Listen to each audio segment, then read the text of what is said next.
Okay. మీరు మీ లైఫ్‌లో మర్చిపోలేని సంఘటన ఏదైనా ఉందా సార్? మర్చిపోలేదంటే చెప్పొచ్చు. నేను జగిత్యాల మాది. అంటే జగిత్యాల ప్రాంతం నుండి ఫస్ట్ అది దాటి మా కరీంనగర్‌లో కూడా ఎక్కడ ఇవ్వలేదు నేను. జగిత్యాల టౌన్‌లోనే ప్రోగ్రామ్స్ ఇచ్చేది. ఇమ్మీడియేట్‌గా ఫస్ట్ ప్రోగ్రామ్ నాది వైజాగ్ అండి. అది నేను మర్చిపోలేను. అక్కడ రోటరీ క్లబ్ వాళ్ళది జగిత్యాల ఒక ప్రోగ్రామ్ కండక్ట్ చేస్తే దాని ద్వారా అక్కడి రోటరీ గవర్నర్ మా జగిత్యాలకు వచ్చాడు ఆయన.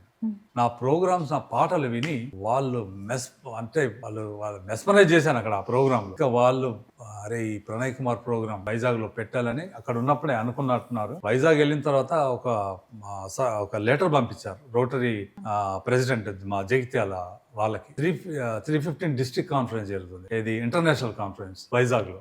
చాలా కంట్రీస్ నుండి పార్టిసిపేట్ చేశారండి అక్కడ. సో ఆ కార్యక్రమానికి, ఆ ప్రోగ్రామ్ కి నన్ను ఇక్కడ నుండి పిలిచారు వాళ్ళు. సూపర్. అది నేను ఎప్పుడు మర్చిపోలేంది.